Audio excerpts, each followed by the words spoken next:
नमस्कार। नेपाल वन टेलिभिजनको पृथक कार्यक्रम सफल जीवनमा तपाईलाई स्वागत छ। म नरेश रावल। राष्ट्र सेवालाई नै आफ्नो जीवनको मूल सिद्धान्त बनाएर अघि बढिरहनुभएका एकजना अत्यन्तै प्रभावशाली व्यक्तित्व प्रहरी अतिरिक्त महानिरीक्षक नवराज ढकालका प्रेरणादायी प्रसङ्गहरू प्रस्तुत गर्नेछौँ।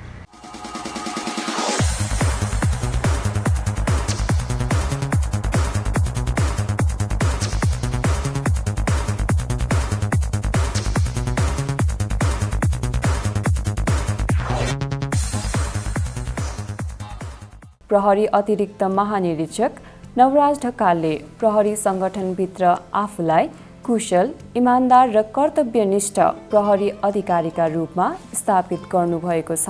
उहाँको जीवन राष्ट्रिय चेतना, देशको माया र सेवाको भावनाले भरिएको छ। मानव सेवाका लागि दिनरात नभनी अहोरात्र खटेर उदाहरण बनेका व्यक्तित्व उहाँ सबैका प्रेरणाका स्रोत हुनुहुन्छ। प्रहरी सङ्गठनभित्र कर्तव्यनिष्ठ र इमान्दार छवि राख्नुभएका उहाँ बुवा लक्ष्मण प्रसाद ढकाल र आमा रामरेखाको कोखबाट जन्मनुभएको हो। समाज सेवामा नै जीवन सुम्पिनुभएका बुवाबाट उहाँ निकै नै प्रभावित हुनुभएका थिए र आफू पनि ठुलो भएर समाजको हित र विकासको लागि केही गर्ने लक्ष्य लिनुभयो। उहाँ सानैदेखि समाजमा हुने उत्पीडन तथा भेदभावलाई सहन नसक्ने स्वभावको हुनुहुन्थ्यो। स्कुलिङ गरुन्जेलसम्म म सामान्य किसिमको दिनचर्यामा थिएँ र त्यतिखेर कुरा कस्तो भने अलिकति खेलकुदमा राम्रो मान्ने, क्लबको एक्टिभिटी अथवा क्लबको सांस्कृतिक कार्यक्रमहरूमा मेरो रोल चाहिँ प्राय त्यसको एक्टिभ एक्टरभन्दा बढी संयोजक, फेसिलिटेटर, साथीभाइहरूको समस्या फुकाउने, क्लबको समस्या फुकाउने, अर्गनाइज गरिदिने त्यस्तो कुराहरूमा म सानैबाट अलिकति लाग्थेँ पनि। तर के भने ओभरअलमा हामीहरू एउटा राम्रो क्लोजली निटेड सोसाइटीमा हुर्क्यौँ। साथीभाइहरू एक दुई जेनेरेसन अगाडि, एक दुई जेनेरेसन पछाडिसम्मको सबै अलिक स्वास्थ्यवर्धक कम्पनीमा हामीहरू हुन्थ्यौँ। उहाँ सानैदेखि सहनशील, लगनशील, इमान्दार र नम्र स्वभाव समेत हुनुहुन्थ्यो। आफ्नो क्षेत्रमा आइपर्ने अनेक समस्या समाधान गर्न लागि पर्नुहुन्थ्यो। बौद्धिक रूपमा क्षमतावान भएकै कारण उहाँलाई आफ्नो ठाउँमा सबैले मान्ने समेत गर्दथे। इमान्दार र नम्र स्वभावले गर्दा उहाँलाई सबैले रुचाउने पनि गर्दथे। प्रहरी अतिरिक्त महानिरीक्षक नवराज ढकाल प्रहरीमा व्यावसायिकता अभिवृद्धि गर्न क्षमता, दक्षता र निष्ठाको भूमिकालाई सर्वोपरि ठान्नुहुन्छ। सुरुमा पास भइयो, त्यहाँबाट ट्रेनिङ सेन्टर अहिले जुन पुलिस एकाडेमी भन्छौँ त्यस बेला सदर प्रहरी तालिम केन्द्र महाराजगञ्ज भनिन्थ्यो, त्यहाँभित्र गइयो। सुरुमा गुरुबाहरूले हामीलाई लिनुभयो इन्चार्जसिपमा। त्यहाँबाट हामी जुन गेटअपमा, कोही लामो कपालमा थिए, कोही अब विभिन्न किसिमका सेप एन्ड साइजमा थिए, लाउने, खाने, सुत्ने, उठ्ने आफ्नो टाइम टेबलहरू थियो। त्यहाँ गएपछि उहाँहरूले पहिलो ब्रिफिङमै अब साहब तपाईँहरू सिभिलियन हुनुहुन्थ्यो, अब तपाईँहरू बेकरी जस्तो एउटा भट्टीमा आउनुभएको छ। यहाँबाट यो भट्टीबाट पकाएर निकालेपछि तपाईँहरू यो सिभिलियन जीवनबाट चाहिँ प्रहरीको साह्रै चुनौतीपूर्ण, साह्रै जिम्मेवार सेवामा आफूलाई क्वालिफाइड भएर निकाल्न सक्नुहुनेछ भन्ने किसिमको भएपछि त्यहाँबाट हामीहरूको कपाल काटियो। त्यसबेला चाहिँ भन्दा बाहिर अरूले भन्दा ताप्के कट पनि भन्थे, माथि अलिअलि कालो देखिने, यहाँबाट चाहिँ स्वाट्टै काटेको हुन्थ्यो होइन। अनि कपाल काटियो। त्यहाँबाट सुरुको करिब एक दुई हप्ता होला जबसम्म हामीहरूको प्रोपर परेडका लुगाहरू, युनिफर्महरू तयार, अब त्यहाँ फेरि नाप दिएर लुगाहरू सिलाउनु पर्ने कुरा थियो, तबसम्म पिटी ड्रेस भनिन्थ्यो। अब सामान्य खेल्ने कट्टु वाइट र अनिखेर टी सर्ट लगाएर बेसिक पिटी परेडहरू गरायो। उहाँका धेरै प्रेरणादायी प्रसङ्गहरू अझै बाँकी नै छ, तर अहिले एउटा छोटो विश्राम।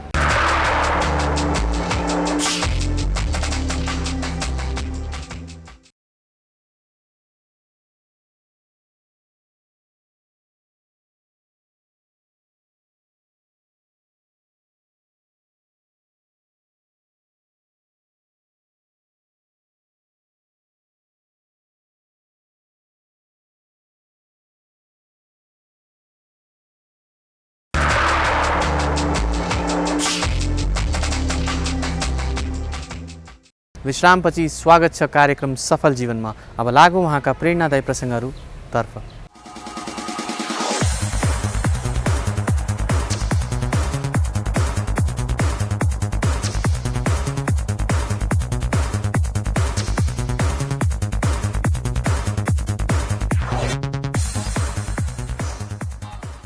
पूर्ण व्यावसायिक प्रहरी अधिकारीको रूपमा चिनिनुहुने ढकालले व्यावसायिक तालिम, अनुभव र कामप्रतिको लगावलाई त्यसको श्रेयको रूपमा लिनुहुन्छ। 29 वर्षे सेवा अवधिमा कुशल नेतृत्व प्रदान गर्न सक्ने छवि बनाउनु भएका ढकालले विभिन्न जिल्ला प्रहरी कार्यालय, क्षेत्रीय प्रहरी कार्यालय, अन्वेषण योजना महाशाखा तथा तालिम निर्देशनालय प्रमुखको रूपमा रहेर नेतृत्व क्षमता प्रदर्शन गरिसक्नु भएको छ। मैले आफूले त यो सेवा मात्रै एउटा यस्तो सेवा देखेको छु जसले आम नागरिकको हरेक किसिमका समस्या, दुःख दर्दमा सेवा पुर्याउन सक्छ। साँच्चै भन्ने भने समाज सेवालाई ब्रडली डिफाइन गर्ने हो भने नेपाल प्रहरीले जति कसैले पनि समेट्नै सक्दैन। तपाईको पारिवारिक सानातिना मिसअन्डरस्ट्यान्डिङ, छरछिमेकको मिसअन्डरस्ट्यान्डिङ, अपराध र शान्ति सुरक्षा छोड्नुहोस् न, त्यो त हाम्रो प्राइमरी फोकस र जिम्मेवारीमै पर्यो। त्यो बाहेक हरेक नागरिकको हरेक किसिमका समस्याको पहिलो ठोकिने ठाउँ नेपाल प्रहरी छ। त्यसैले युवा साथीहरू जसले लङ टर्ममा मुलुकमा केही गरौँ, यो हाम्रो मुलुक हो, यसमा हाम्रो देन दियो भने मात्रै मुलुक राम्रो हुन्छ र राम्रो मुलुकको प्रभावकारी मुलुकको सदस्य हुनु, नागरिक हुनु आफैमा गर्व गर्ने चिज हो। यदि त्यो गर्व गर्ने हो भने त्यो कन्ट्रिब्युसन दिने सबैभन्दा ठुलो ठाउँ चाहिँ नेपाल प्रहरी हुनसक्छ। त्यसैले यसमा राम्रा साथीहरू आउनुहोस्, त्यसमा हामी सधैँ स्वागत पनि गर्छौँ र यसलाई ब्रडली बुझ्ने हो भनेदेखि यसमा जति सन्तुष्टि एउटा मुलुकलाई गरेको कन्ट्रिब्युसनको हिसाबले, नागरिकलाई दिएको सेवाको हिसाबले बिरलै अन्य कुनै सेवामा पाउँछ जस्तो मलाई लाग्छ। नेपाल प्रहरीको केन्द्रीय प्रवक्ताको रूपमा रहनुहुँदा प्रहरीलाई मिडिया मैत्री बनाउनमा उहाँले उल्लेखनीय भूमिका खेल्नुभएको थियो। उचित जिम्मेवारीका लागि उचित व्यक्तिका पक्षपातीका रूपमा परिचित ढकालले मानव स्रोत विकास विभागको प्रमुखको रूपमा यसलाई सार्थक रूप प्रदान गर्नुभएको थियो। त्यो लामो समय द्वन्द्वमा गयो। त्यसपछि एउटा किसिमको 12 बुँदे सम्झौताहरू भयो, त्यहाँबाट मुलुकमा चुनावको कुरा आयो, कन्स्टिट्युएन्ट एसेम्ब्लीको चुनाव भयो। त्यसपछि करिब 5 वर्ष अगाडिको स्थिति हेर्नु मुलुकमा त्यो एक किसिमको सम्झौता भए पनि एनआरकी एकदमै धेरै थियो, जहाँ जसले जे गरे पनि हुने खालको ल एन्ड अर्डर अत्यन्त कमजोर भएको स्थितिबाट बिस्तारै सेक्युरिटी फोर्सेस, हामीहरू सबैको प्रयास, मिडियाको प्रयास होला, पोलिटिकल पार्टीहरूले पनि आफूलाई बिस्तारै ट्रान्सफर्म गर्दै जाने, अनि जेनरल सिभिलियनले पनि बिस्तारै अधिकार मात्रै होइन ड्युटीलाई पनि बिस्तारै बुझ्दै जाने क्रममा अहिलेसम्म आइसक्दा पोस्ट कन्फ्लिक्ट कन्ट्रिजहरूको कम्पेरिटिभ भन्ने हो भने अनि ट्रान्जिसनल कन्ट्रिजहरूको कन्डिसनलाई रिलेटिभली हेर्ने भने ल एन्ड अर्डर हामीहरूको उत्तम मान्नुपर्छ भन्ने मलाई लाग्छ। सार्वजनिक प्रशासनका स्नातकोत्तर ढकालले नेपाल लगायत अमेरिका, चीन र बेलायतका विभिन्न व्यावसायिक तालिमहरूका माध्यमबाट आफ्नो व्यावसायिक तथा व्यवस्थापकीय सिप तथा दक्षतालाई तिखार्ने अवसर पाउनु भएको छ। सियरा लियोन, कम्बोडिया र पूर्वी टिमोरका संयुक्त राष्ट्रसङ्घीय मिसनमा सहभागी हुनुभई विश्व शान्तिप्रतिको प्रतिबद्धता उहाँले दर्शाउनु भएको छ। उहाँले प्रहरी कार्यसँग सम्बन्धित विभिन्न राष्ट्रिय तथा अन्तर्राष्ट्रिय कार्यशाला गोष्ठीमा नेपाल प्रहरी टोलीको नेतृत्व समेत गरिसक्नु भएको छ। मेरो ओभरअल लाइफमा मेरो भिजन, मेरो मोटिभेसन्स, मेरो एथिकल मोरल भ्यालुज यिनीहरूलाई सेप अप गर्न, एउटा डाइरेक्सन दिन र एउटा राम्रो अफसर हुन, साथै राम्रो नागरिक हुनलाई उत्प्रेरित गर्ने, समयमा साथ दिनेमा मेरो मिसेसको ठुलो भूमिका छ। मैले उहाँको मूल्याङ्कन एउटा इन्टेलेक्चुअल र एउटा एक्सपर्टको रूपमा पनि गर्छु र कतिपय कुराहरूमा मैले काहीँ त्रुटि गर्दैछु, काम गर्ने कुरामा मेरो फल्टी प्र्याक्टिस छ अथवा पर्सनल लाइफस्टाइलमा काहीँ एउटा स्तर पकड्नु पर्नेमा त्यो पकड्न सकेन भनेदेखि समयमै उहाँले मलाई ती कुराहरूमा सचेत पनि गराउनुहुन्छ र we are like very good friends and better partners.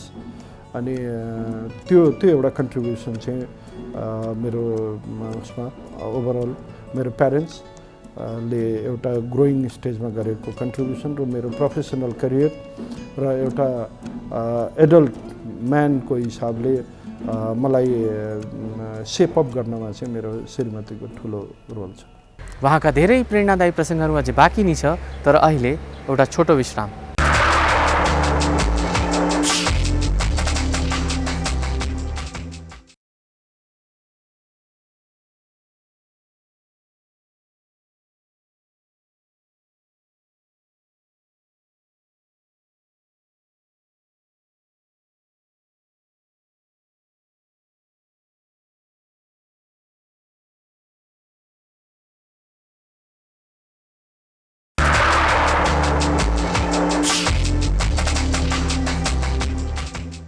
विश्रामपछि स्वागत छ कार्यक्रम सफल जीवनमा। अब लागौँ उहाँका प्रेरणादायी प्रसङ्गहरूतर्फ।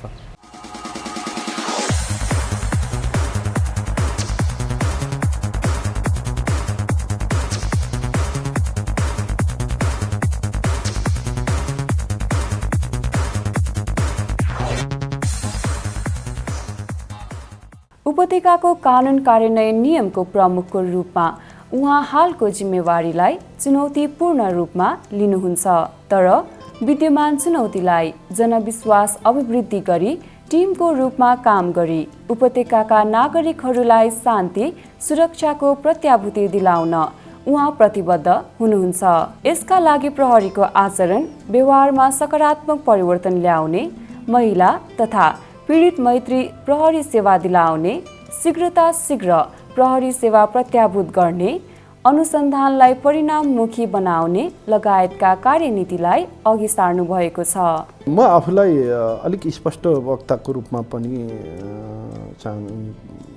बुझ्छु। एक दोस्रो कुरा, म अलिक म्यानेजमेन्टको स्टुडेन्ट भएको हुनाले